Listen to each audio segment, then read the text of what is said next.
Good afternoon. On a Friday afternoon, look at this crowd. That to be for a long weekend. And I know all of you have come here just to listen to me, right? I know you didn't. My name is Ravi Pense. I have the privilege and honor to serve as Vice President and Chief Information Officer, which means I actually work for all of you. It's my pleasure to welcome you to our distinguished lecture series, Leadership in Technology.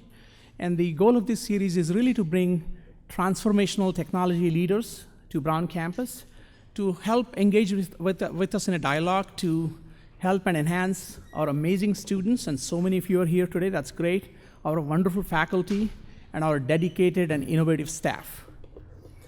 Did you use a smartphone today to perhaps pay for that cup of coffee, or to download music and listen to music from Spotify, or perhaps to do many different things? And you're shaking your heads, right? If you did, chances are some of the information that you consume came from servers made by Dell.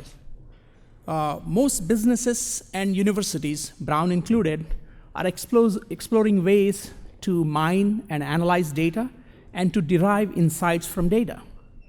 Did you know that a lot of the data analytics that are powered at, say, Netflix or Hulu and many other businesses come from engines, data analysis engines, actually made by Dell? If you're thinking about information security and privacy, and I think about it every day, one of the strongest and largest security profiles a company and products come from Dell in the company called SecureWorks. And did you know they're right here in Providence, employing hundreds of cybersecurity professionals? And so great opportunities for her to engage and partner. And oh, by the way, if I didn't mention, Dell happens to also make some pretty good desktops and nifty laptops. So talk about imagining. Imagine you're 19. For me, that imagination is not so easy. But for many of you, you are already 19, that age frame. Imagine you're 19, sitting in your dorm room, you have $1,000, and instead of going to your next vacation, you decide, you know what, I'm going to start a PC company, and I'm going to take on the likes of IBM. That is the story of Michael Dell, our speaker today. Michael Dell, who is the chairman and CEO of Dell, founded his company in 1984 in a dorm room at University of Texas.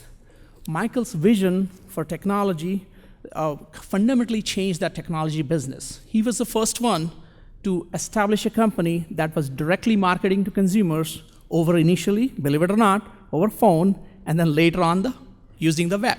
That was the first company. Only 8 years after he started the company, in 1992, Michael became the youngest CEO to be on the Fortune 500 list. Michael and his wife Susan understand the importance of giving back. In 1998, they established Michael and Susan Dell Foundation to provide philanthropic support to a variety of global causes. To date, they have donated over $1 billion, and their generosity continues. In June 2014, Michael was named the United Nations Foundation's first global advocate for entrepreneurship. He serves on many, many boards and committees, and too many to list here, but I wanted to share some other facts that you may not be aware. Michael tends to be incredibly competitive, surprise, surprise, right? And sometimes impatient. When he was in third grade, he applied for his GED. Think about that, third grade. I know. He was an overachiever, what can I say, right? He's incredibly competitive, as I told you, and on a given day, bikes to work for about 22 miles every day. Very active on Fitbit as well, so typically leading among his Fitbit friends. I did a few miles this morning and decided to check out how Michael was doing. Bad idea. I lost miserably, okay? Now, one area where I'm kind of competitive, I'm coming close to Michael, is in the area of Twitter followers. We are only 1 million apart. I have about 200 followers, and you can guess how many he has, okay? It is my pleasure and honor to introduce Michael Dell, an amazing CEO, a caring and compassionate leader, and a friend. Michael? Thank you. Thank you very much. Thank you. Thank you for the kind introduction, Robbie. Welcome, Michael. I know, there are a lot of institutions and organizations which obviously want you to go and have a conversation. So I'm so glad that you took time to come to Brown University. Thrilled to be here. Thank you. Thank you. So just so you know, this is going to be an interactive event. Michael and I are going to engage in some dialogue initially. Later, you will have an opportunity to, of course, ask Michael questions. There are microphones on both sides that you can use, and I'll let you know when you can start lining up so we can use your time and Michael's time efficiently. Please note, however, that this event is being live streamed as well as recorded, just so you know. So, Michael, you want to get started? Great. All right. So, Michael, as we talked about the fact that you started this company when you're barely the age of many students here in our audience, and from your dorm room. So can you recap for us how that journey began? I mean, how did you go from being a pre-med student, as we know, to suddenly deciding on starting a PC company and taking on the likes of IBM? Can you share some thoughts with us, please? Sure. Well, I can tell you I didn't have this in mind when I started. I didn't know that I would be here today and that all this would happen. What was happening in the early 1980s was it was sort of the dawn of the microprocessor age, right? And I had been kind of fortunate in that when I was in the 7th grade, I was in this math class, and this was even before there was such a thing as a personal computer. There were teletype terminals, and you could write a program on the teletype terminal, you send it off to a bigger computer, and the answer would come back. And I was just kind of fascinated by that, enthralled by that. So I started learning everything I could about this. And when I was in high school, some people would like to soup up their cars. I was souping up computers. So I was playing around with microprocessors and circuit boards and trying to understand all that. And one of the things I saw was that the way the products were sold, it took a long time for the latest, best technology to get to the actual user. Mm-hmm. And it cost a significant multiple of the actual cost of the components. And to me, it seemed kind of criminal. That it took so long, and why does it cost, if it's only $500 worth of parts, how come they're selling it for $3,000, right? And so the initial business was really not necessarily in PCs. It was in upgrade kits for PCs, and then very shortly thereafter we started making our own PCs.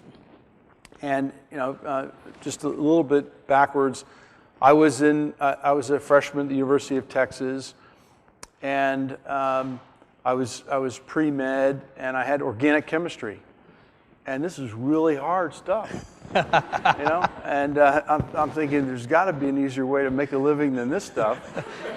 And I'm sure a lot of Brown students who take Argo class can relate to you. So, and I kind of saw this opportunity, and I said, I'm gonna take this business from my dorm room and give it a go, and it worked out pretty well. That's the.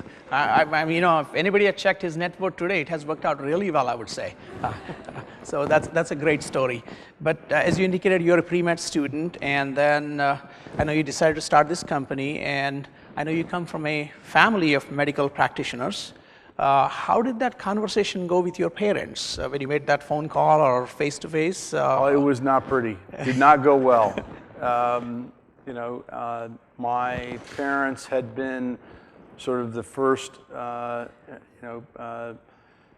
in their families to go to college, mm-hmm. and to them, higher education was an absolute must. And how could you possibly compete in the world and do well, without those skills and give up those opportunities? And so I had a pretty big disagreement with my parents, and did what most young people do when they disagree with their parents. I just did whatever I wanted to do. So so we kind of agreed to disagree. The school I went to, you could take a semester off, and so I started the company and got off to a pretty good start, and so I continued.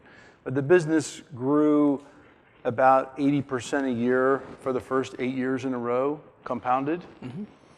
And then it grew about 60% a year for the 6 years after that, compounded. And if you are good at math, you know that that's like $10 billion plus dollars. Right. So not too shabby, right? We expanded quite fast in terms of new geographies, new countries, new types of customers, and certainly was a very exciting time and continues to be exciting.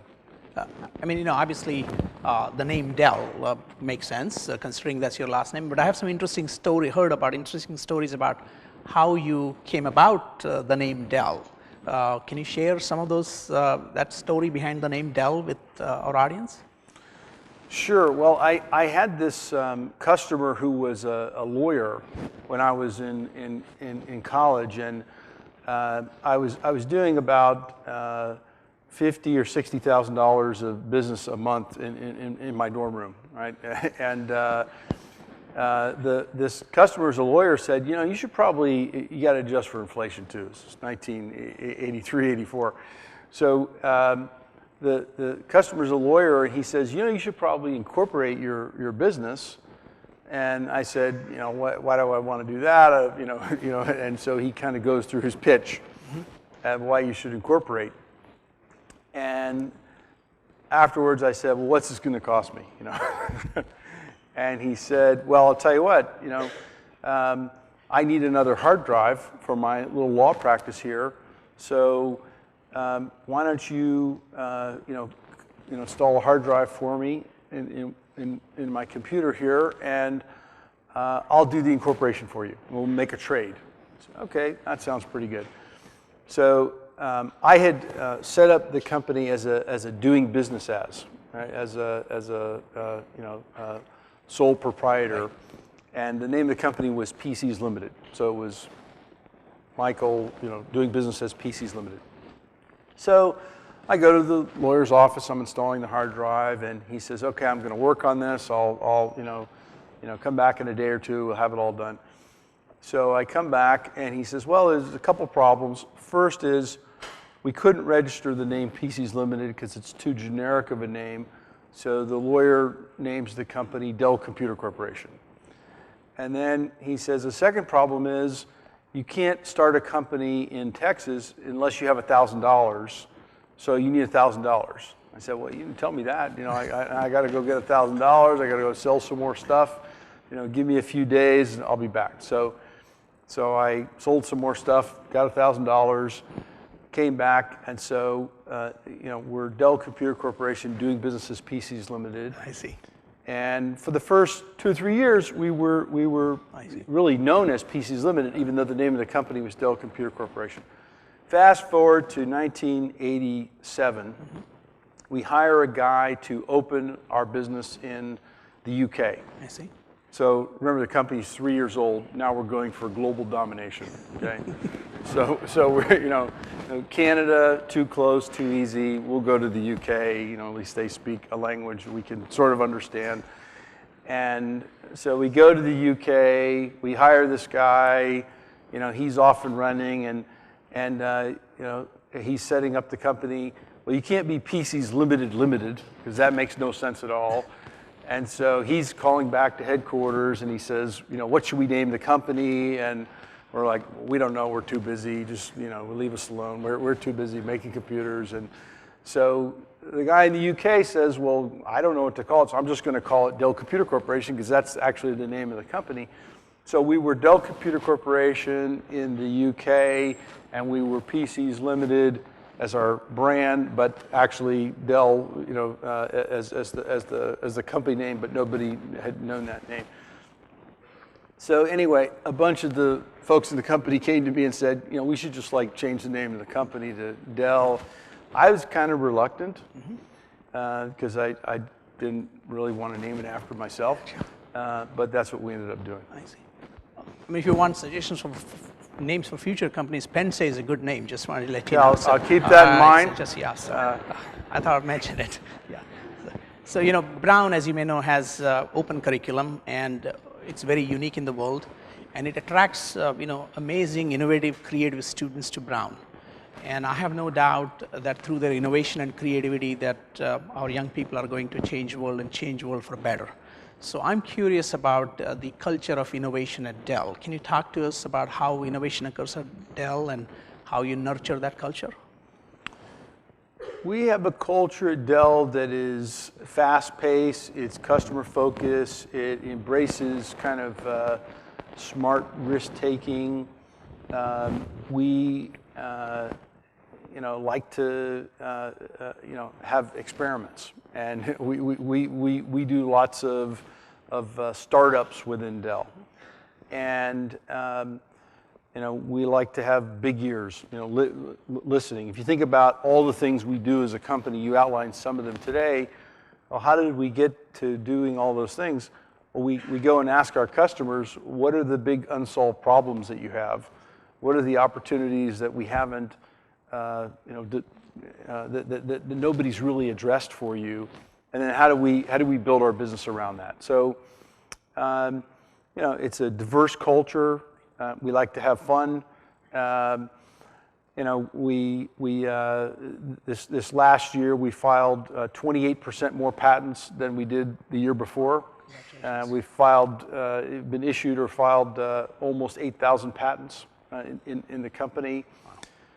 We have something in Dell we call Tell Dell, and it's an anonymous and confidential survey that we do once a year, where we sort of ask people, you know, how do you like it? You know, how are we doing, right? And are you getting what you need in your career? You know, are your leaders helping you? Do you think the company has the right tools and focus?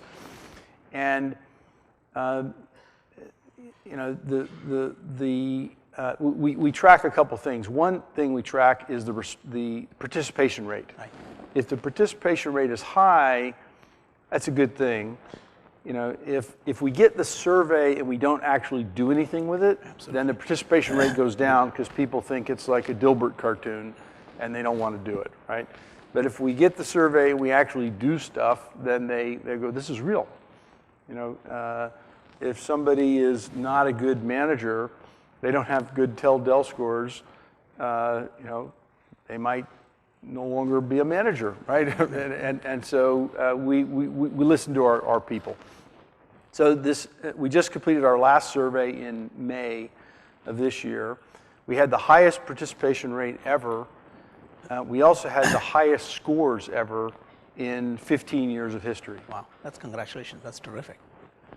So continuing our conversation, I know you've been often quoted as saying technology is about enabling human potential, and that's very powerful.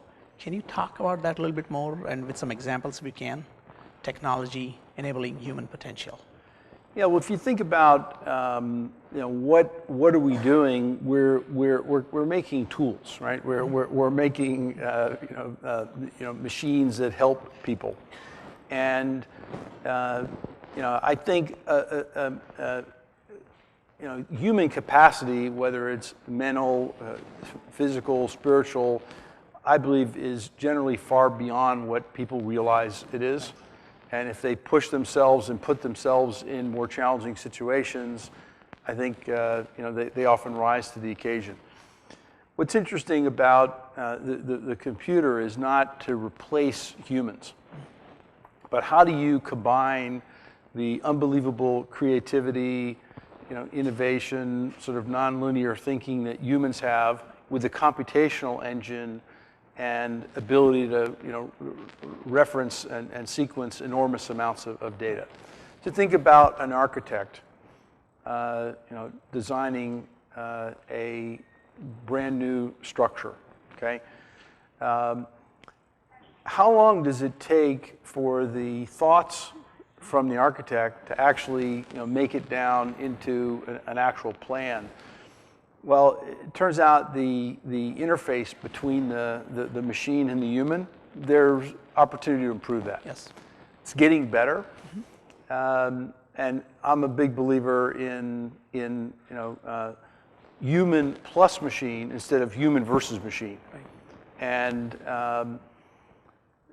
if you look at the last 30 years, it's been pretty amazing what's happened. Yes. I mean, you can be in a small country in the middle of nowhere, and if you have about $50, you can hold a device in your hand where you have more information than the President of the United States had 25 years ago. Right.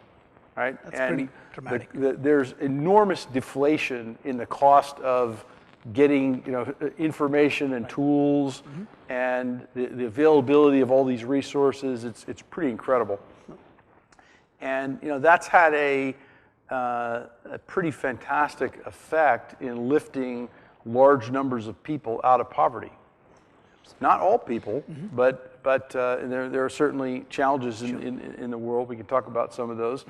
But what I've seen is technology really driving significant advancements in a number of developing countries. Absolutely. No, that's terrific. Now, in terms of Dell, I know you took your company public back in 1988, and if I recall correctly, and then fast forward 25 years, in 2013, you decided to take Dell, private, which is one of the largest leverage buyout in the history of the industry. Can you talk about what inspired, some people would call it unconventional move, and how is it going? Well, you hear the expression "go big or go home." So we went big. So around 2007, 2009, the industry pace of industry change was accelerating. Software, is changing the value structure of the industry. All kinds of new challenges were presenting themselves in terms of cybersecurity that customers were dealing with. We needed to evolve our business, and so we started not only organically innovating, but we were inorganically innovating with acquiring new companies and bringing all sorts of new capabilities into the company. And in 2013, we decided to go private to really accelerate the pace of those investments. So I mentioned the increase in patents, last year. Right now we're hiring thousands of salespeople into our company, hiring thousands of folks in research and development. You mentioned we have our cybersecurity business. SecureWorks has an office here in Providence. And if you want to work in cybersecurity, we've got jobs available. It's pretty cool stuff. Right. And it's really, really cool, some of the things they're working on that he shared with us today. So yeah, we can't talk about all those in here. I know. But we see about 150 billion events every day, and we're protecting several thousand of the largest organizations in the world from all manner of cyber attacks, whether they're state-sponsored or criminal groups or hackers or activists or other mischievous folks that are trying to steal information, manipulate data, destroy critical infrastructure. The cyber challenge is an enormous one that organizations are dealing with all the time. I understand. So in terms of public to private, I'm sure you miss those analyst meetings and 90-day clocks. I'm sure you miss that, don't you? Don't miss that at all. I think there is a. I think in many parts of society there is a bit of a over orientation toward short-termism. Yes. And you see it in politics.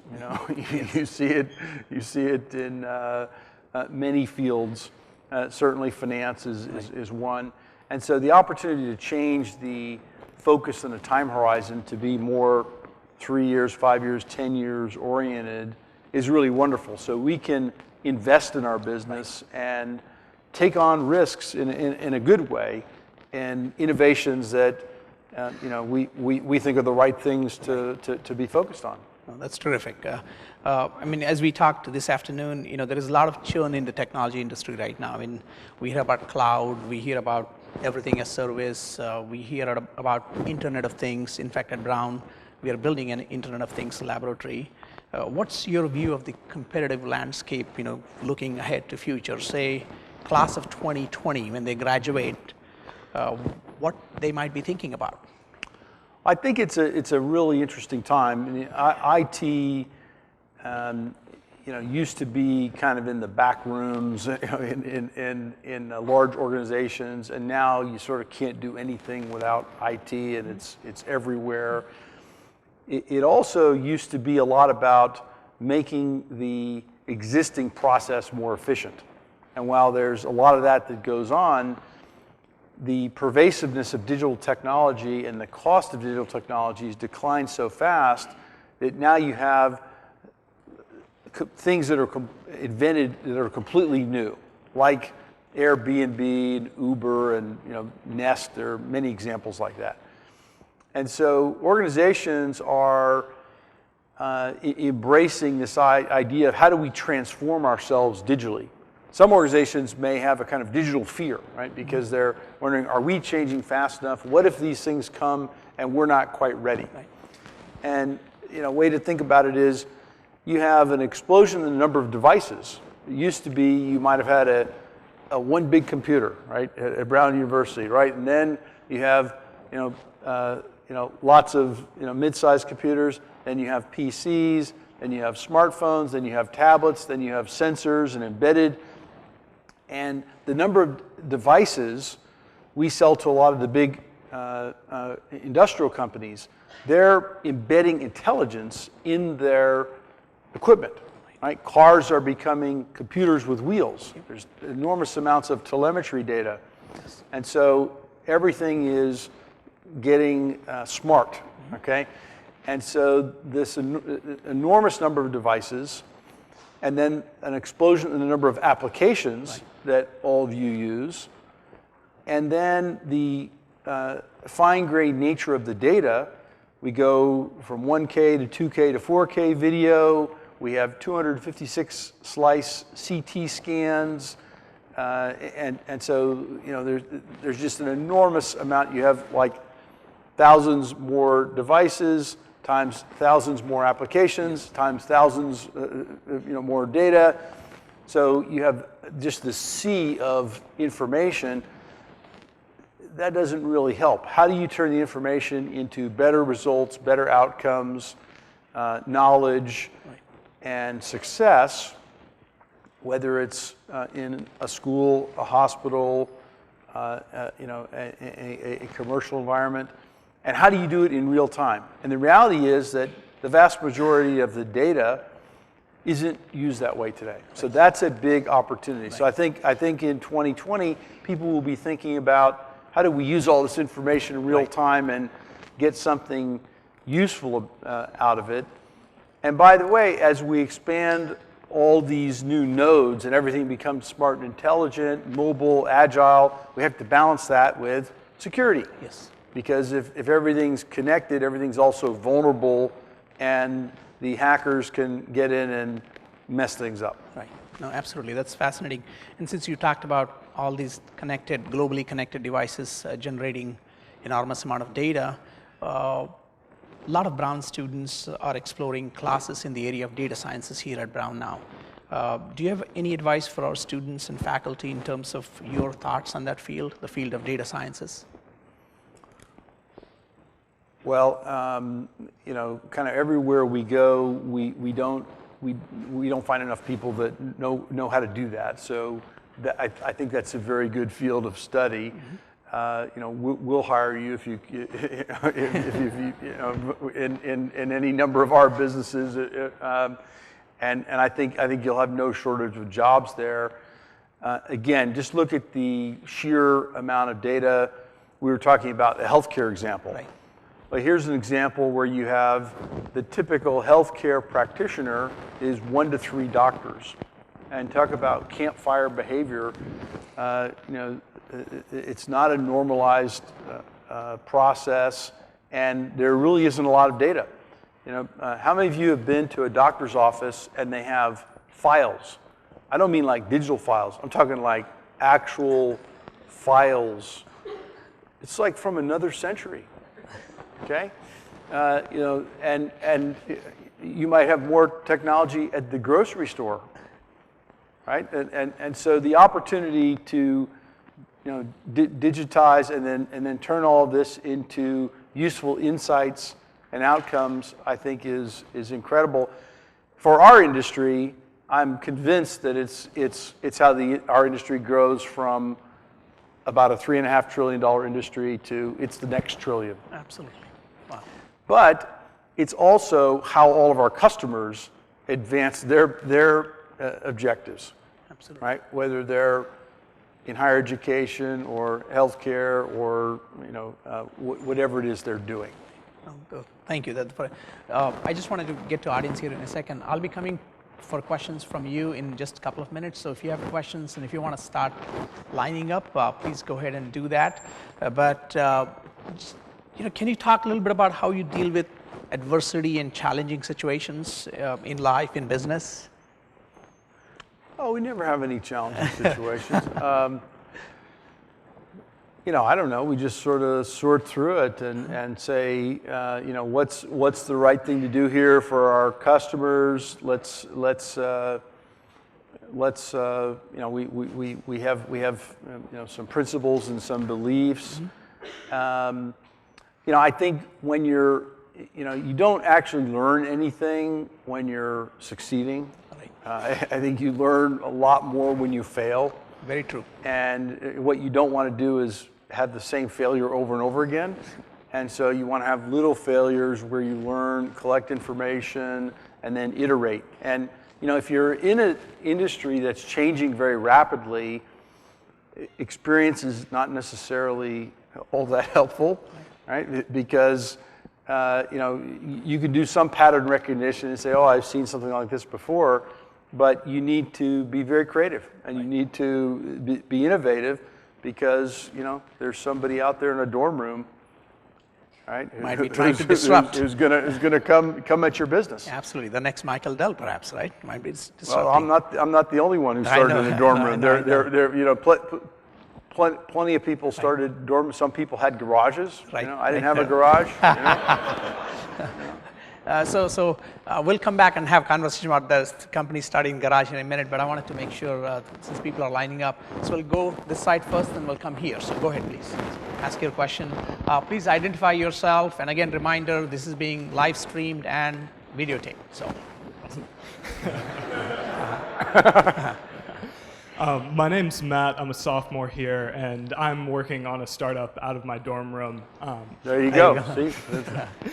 As I'm sure you know, one of the biggest issues is trying to balance time between working on the startup and working in school. So I was wondering for how long you were balancing those two before you committed full-time to the business, and what kind of your tricks were for getting stuff done on your startup while also being in school. I don't have any great tricks there, and I could get in a lot of trouble with your parents with my answer. Look, when I started my company, I can tell you it was a 24/7, 365 endeavor for the first couple of years, and balance wasn't really something I was thinking about. But I was having an enormous amount of fun, and an adrenaline rush in doing it. So it didn't seem like a problem or an inconvenience. But I started. Our company was incorporated about a week before my final exams of my freshman year.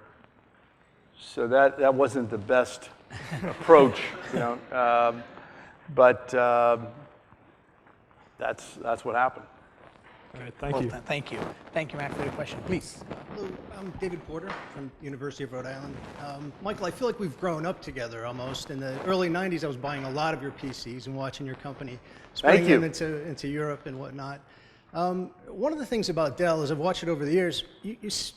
In my mind, you're one of the first to do contract manufacturing. And tell me if this is true or not. And I'm kind of curious as to how important it was.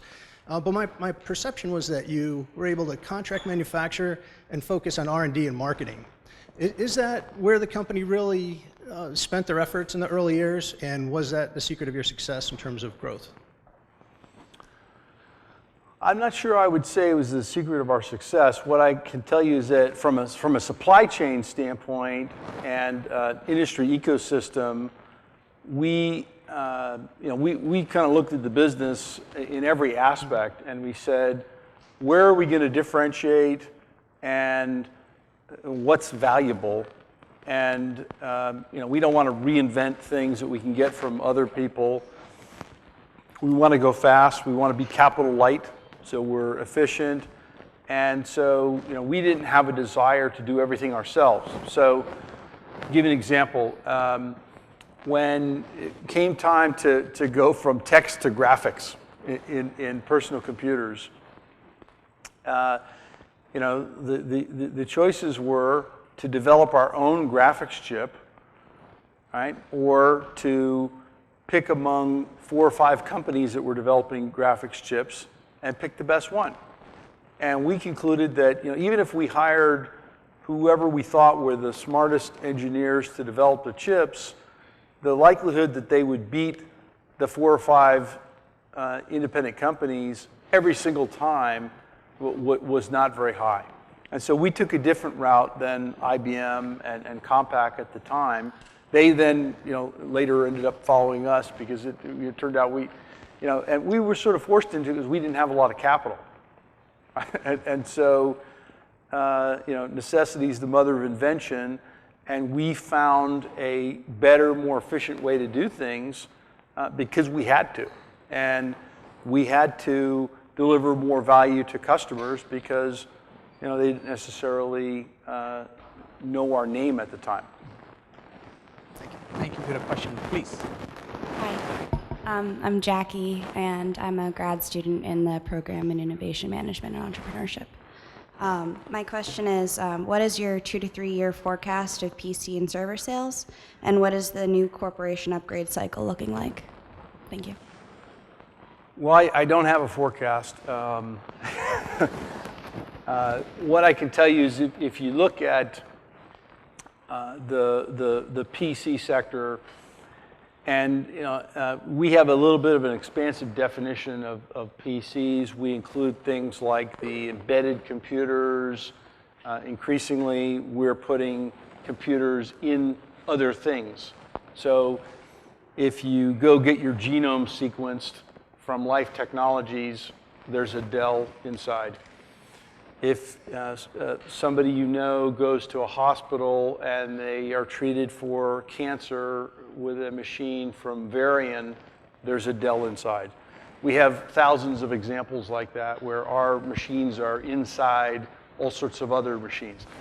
So there are about 1.8 billion PCs and similar type things in the world.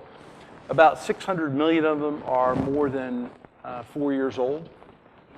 And so in some ways, our job is to create a machine that's better than the one we sold 5 years ago, enough to compel the customer to say, this is so light, and the screen is so incredible, the resolution, the battery life, the performance, I have to replace this 5, 6, 7-year-old thing.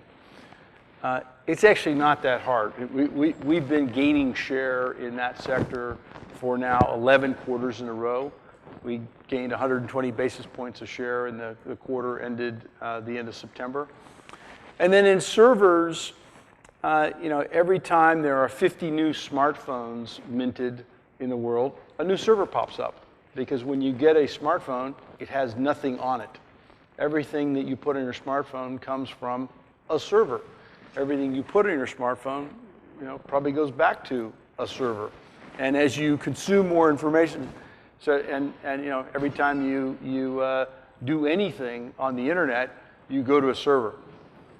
So there are pretty good growth dynamics. Certainly, the industry is changing. You have public clouds. You have private clouds being built. There's a massive build out, to be able to support all these devices that are being put all over the world. So we're focused on how do we grow faster than the industry?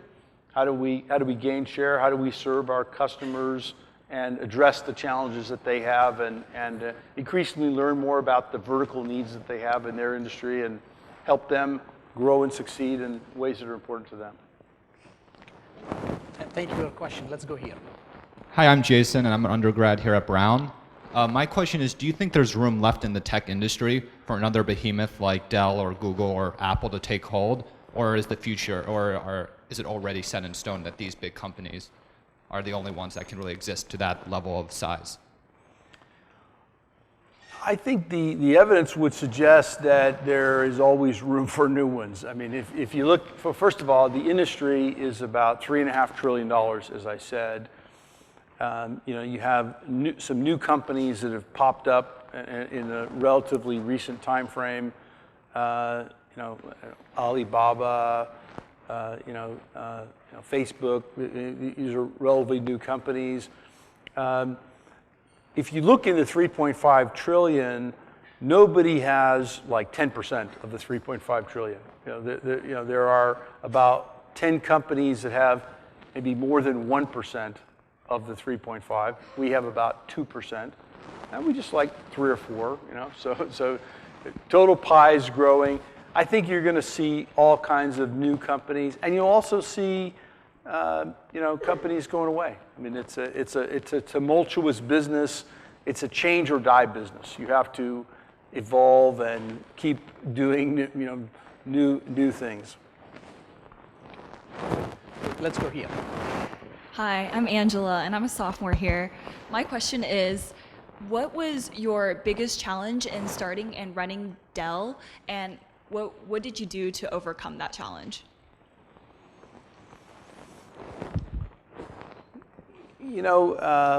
Biggest challenge, plenty of challenges, made all kinds of mistakes. I'd say, certainly in the early years, attracting the kind of talent that we needed to grow the business was pretty challenging. I started when I was 19 and didn't really have any capital, so the people who joined me were mercenaries. And they might have been good at a particular thing. The risk, was really high, and the rewards were potentially very high. But most people knew about the risk, not the reward, right? Because it didn't look like it was going to be a $60 billion global company. It looked like a 19-year-old kid with $1,000. And so, that was the biggest challenge. But we got through it. As I said, made a lot of mistakes and experimented, failed, and iterated quickly, and learned. Thank you. And one thing that did help us is our competitors really didn't understand what we were doing, and they typically underestimated us. That was very helpful. Terrific. Thank you. Please. Can everyone hear me? Sorry, I lost my voice earlier this week. My name is Daniel. I'm a freshman here, and I'd like to know how did your background culturally, or your Jewish background, help you run your company? Looking back, how did that help you run your company today? Were you able to hear him? I think the question was, how did my Jewish background help me start the company or run the company from a culture standpoint? Yes. Yeah, well, that's, I usually don't get new questions. Because if you've been in a situation where people ask you questions a lot, you know, a lot of times you get the same questions over and over again. No offense to the prior questioners. I've just raised the bar. Right. Now that's what is unique about Brown. So yeah, that's a new. I've never had that question before. Not really sure. I know the answer, but you know, one thing I know is that I don't take things for granted. You know, I still see myself as a challenger, and you know, I live in fear of failure, and I want to do better, and I want to succeed. All right. And you know, pretty driven. It's also a lot of fun, and I don't have any complaints, and I don't have any regrets because it's gone quite well. And so, you know, it's been a fantastic adventure, and I feel like I'm just getting started. So, but one thing I do know, having traveled all around the world, I was very fortunate to have been born in the United States of America, because as a 19-year-old person, it would have been very hard to start the company that I started in many other places in the world that I've traveled to. And I know through your foundation, you're focusing on helping people all over the world to succeed. Yes, I mean, one of the things that I did this year and last year was the United Nations asked me to be their global advocate for entrepreneurship. And as I travel around the world, I've observed a couple of things. One is if you see a lot of young people that are unemployed, you know, bad things are happening, whether it's in an urban area or in some particular part of the world. And something struck me a few years ago. You remember when the young man in Tunisia lit himself on fire? It was very, very sad. And he was, in a way, protesting the government and a kind of underemployment. And he didn't have opportunities. That struck me very strongly because about 15 years earlier, I was sitting in a conference room with some of my Dell colleagues, and we were getting ready to decide if we were going to put a Dell site in either Morocco or Tunisia. And it was pretty close. It was Morocco, Tunisia, Tunisia, Morocco. We ultimately decided to put the site in Morocco. And it had to do with, you know, few factors that the Moroccan government had done to make it a better place, we thought, to put our site. And a couple years ago, I went to our site in Morocco, and it's amazing. It's inspiring. We have, you know, tons of young people, and they are learning. They're excited. They are proud. They're soaking up knowledge, and they're very, very happy. And they go back to their families, and they explain that they have a bright future, and they see opportunities. If you have young people that are unemployed, it doesn't matter if you give them a refugee camp. It doesn't matter if you give them a new government. It doesn't matter if you give them a temporary handout. If you don't give them a job, if they don't have an ability to be part of something where they believe they have a bright future, you haven't really addressed the fundamental problem. So you look at where do jobs come from. Actually, they don't come from big companies. 70 to 90% of the jobs come from entrepreneurs, from small businesses, medium-sized, growing businesses. And you know, I think in these conflict zones, a lot more thought should be given to how do we create jobs? Because you know, if there aren't bright opportunities for those young people, the same problems are going to repeat themselves in some different form. Appreciate that. Your question. Hello, sir. My name is Brandon. I'm a freshman at Brown. I'm just curious on the intersection between technology and governance. So many governments are challenged by the way they handle and the way they manage technology in their country. Some are fearful of it, some have harnessed it better than others, but all see it as a challenge. So I'm wondering, what would you see the role of governments in managing, handling, or interacting with technology? Well, you're right.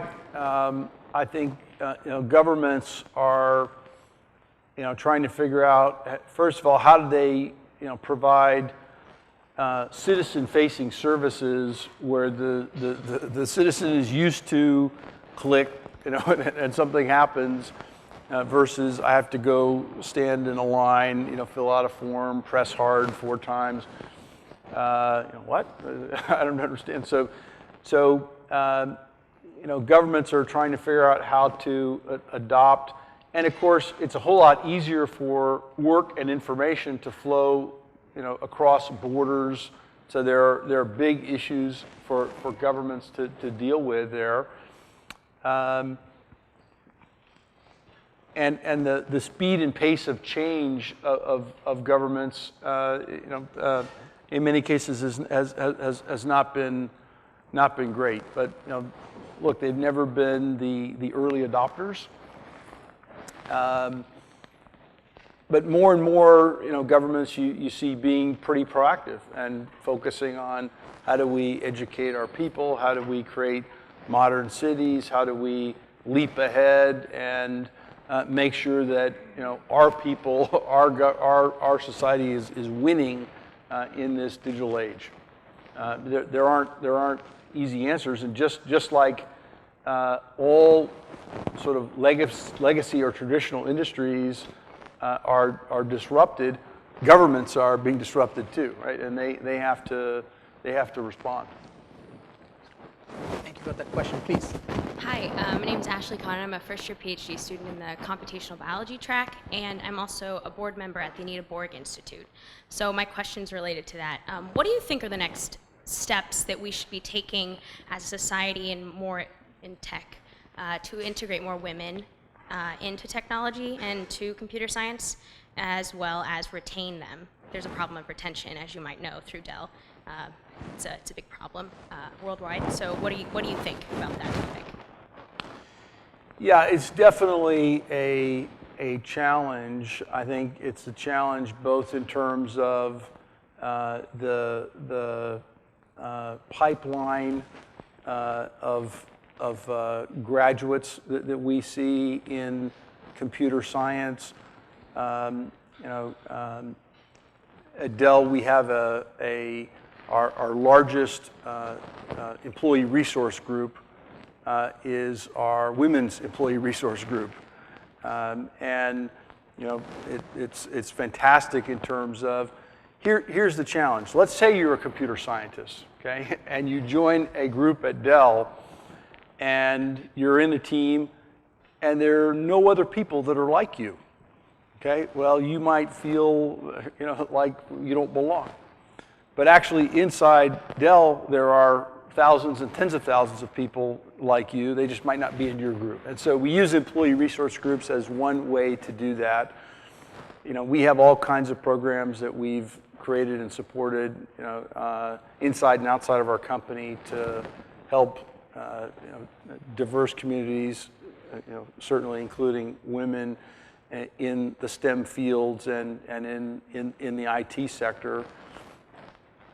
One of the things we've done at Dell is I'm on the board of Catalyst, which is an organization that supports the advancement of women in management roles.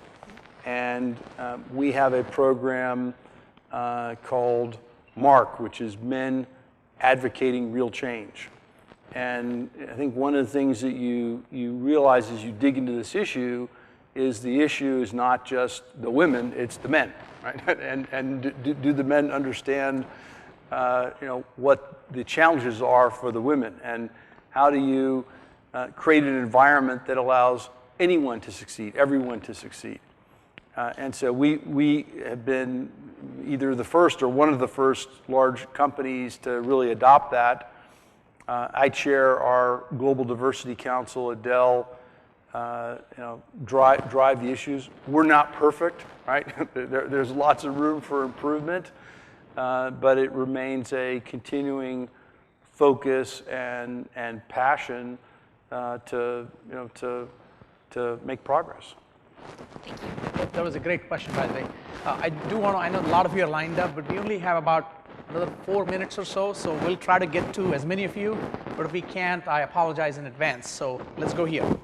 Okay, hello, Mr. Dell. I'm Pan, a grad student in computer science, and it's nice to meet you here.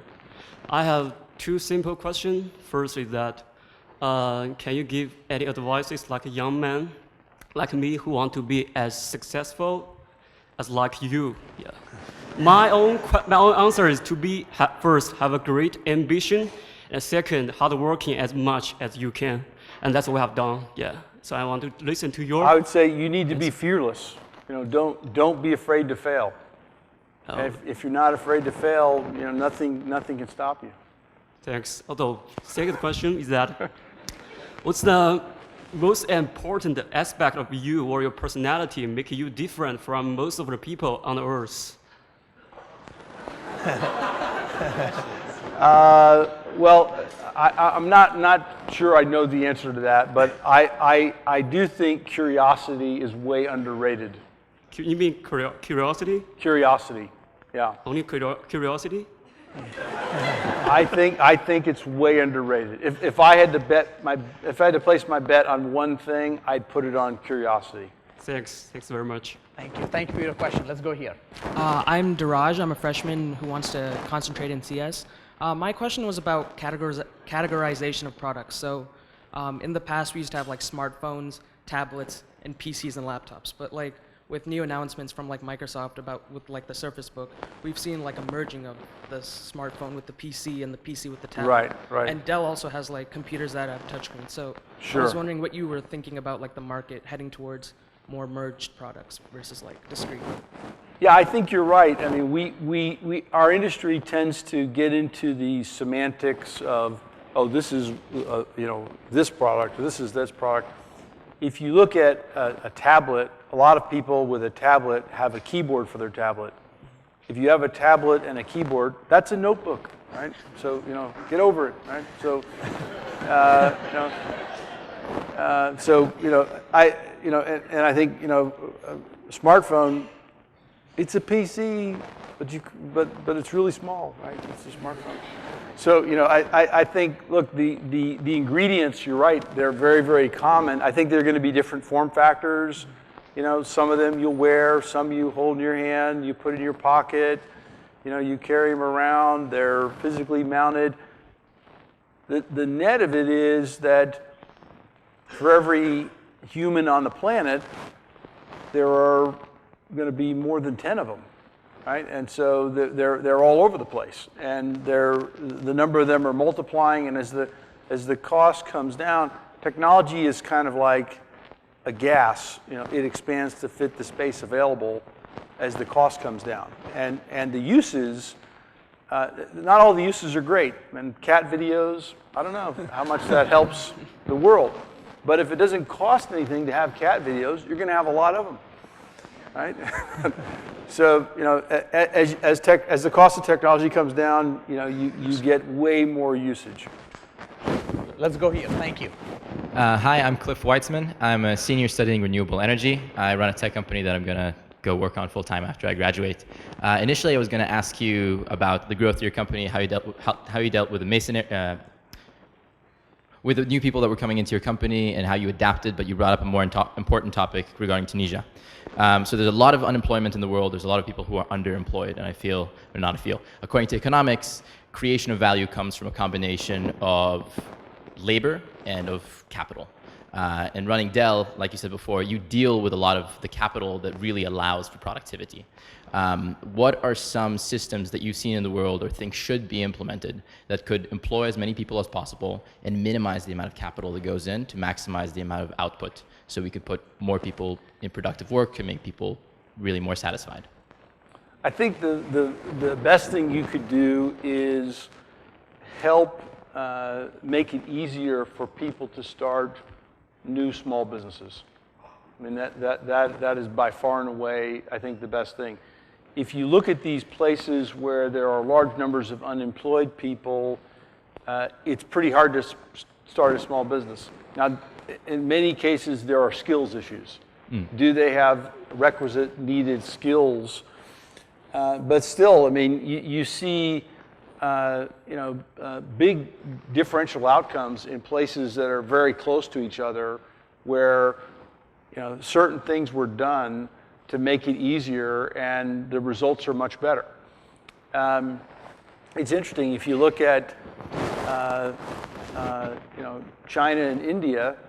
There's been a pretty nice economic result over the last 20 or 30 years in those countries, the first and second most populous countries in the world. Imagine if those governments had made it much more difficult to create businesses. You could have a lot of problems. But there are big challenges. Some countries export unemployment, right? they subsidize things. But if I had to bet on one thing, I would bet on making it easier to be an entrepreneur and to start new business. And a lot of businesses, you don't need tons of capital. So those are generally systematic issues that need to be solved. As an entrepreneur, what are individual things that you can do or individual sectors you would recommend looking into particularly, or individual pieces of technology that you think have a lot of potential to allow for that creation of value with a maximum amount of labor? Haven't really thought about it that way. I mean, I think you're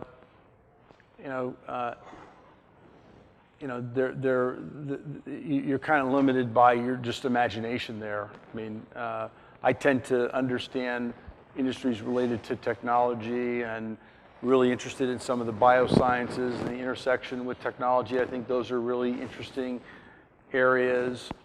But if you look at the number of people doing productive work and the amount of productive work, there's been an enormous rise, but not everywhere in the world. And so I still go back to the best job creation engine in the world are small businesses. And so if I were